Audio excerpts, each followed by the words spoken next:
Now, from the West, let's go to Southern Africa, where on the 23rd of August, Zimbabweans will go to the polls as their nation struggles with a faltering economy.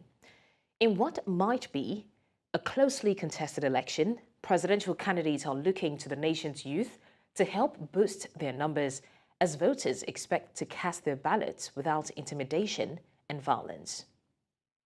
Now, political analyst Alexander M. Rusero joins me on the news for more on this. Thank you so much, Alexander, for joining me. Sure. Thank you for having me. It's a pleasure. Now, Alexander, Zimbabwe will be heading to the polls in less than 7 days from now. How would you gauge the democratic dividend in that country? Yeah, democracy in Africa in general and Zimbabwe in particular it has largely been contested and more or less an elusive dream.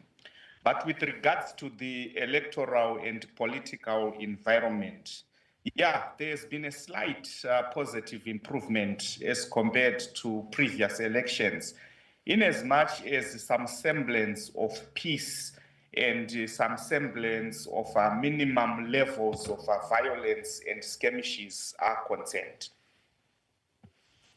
Okay, and we also heard that the Zimbabwe Electoral Commission has not exactly released the voters' roll, and we're talking of days to the polls, 7 days to the polls. How is this a possible measure if the elections will be free and fair? One can also suggest that the democracy is flawed, isn't it? Yeah, but the voters' roll, which has not been released, is the constituent-based voters' roll. The overall voters' roll has been released. So it's one thing for the overall voters' roll to have not been released. It's another for the constituency-based voters' roll not to have been availed. But one way or the other, it casts a bad spell in as much as the fairness of that particular election is concerned when political parties do not have access to the constituents-based voters' roll, which in essence matters because an election is a voters' roll and a voters' roll is an election. So going to an election without a voters' roll, it erodes the much needed credibility for that poll to test the fairness and freeness of it in as much as the dictates of the conduct of free and fair elections are concerned, especially with regards to compliance to regional, continental and international protocols governing the conduct of free and fair democratic elections. Okay, two major worries, Alexander. And the first is whether or not the Zimbabwe elections will be free and fair. And of course, the second is the concern for the security of the people during the elections. What can you say to that effect? Yeah, when you're talking about a freeness of an election, we are talking about the fundamental freedoms that are guaranteed in the Constitution and to what extent those freedoms are being enjoyed, your freedom of speech, your freedom of association, your freedom of movement, your freedom of conscience, etc. Then the fairness part now pinpoints to issues of our election, the level playing field, the fairness in terms of equal representation of all political parties on public media, the fairness even in terms of accessing to the polls without intimidation, etc.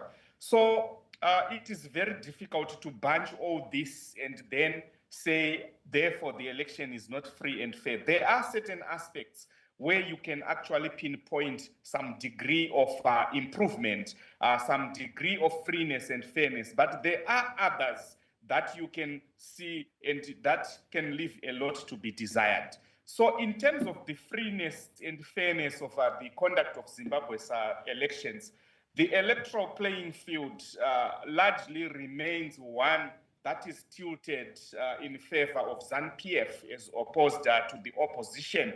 You look at the manner at which the Zimbabwe Electoral Commission actually has handled this whole issue of the voters' roll. You also look at the issues of representation of public media on the opposition. There has been a movement, but which is not compared to the ruling party in as much as representation and access to the public media is concerned. All right. But if you look at issues of intimidation, issues of pulling down billboards of opposition, in some cases banning them, and banning of certain opposition rallies, you can't then overall say this election is free and fair. Okay. But maybe what we can say, election is less. All right, Alexander, apologies, we are pressed for time, but thank you so much for passing on that message. Really do appreciate you joining us to discuss Zimbabwe's election, and hopefully it turns out free and fair. And more importantly, the security is guaranteed for the people. Thank you once again, Alexander, for joining me. Sure.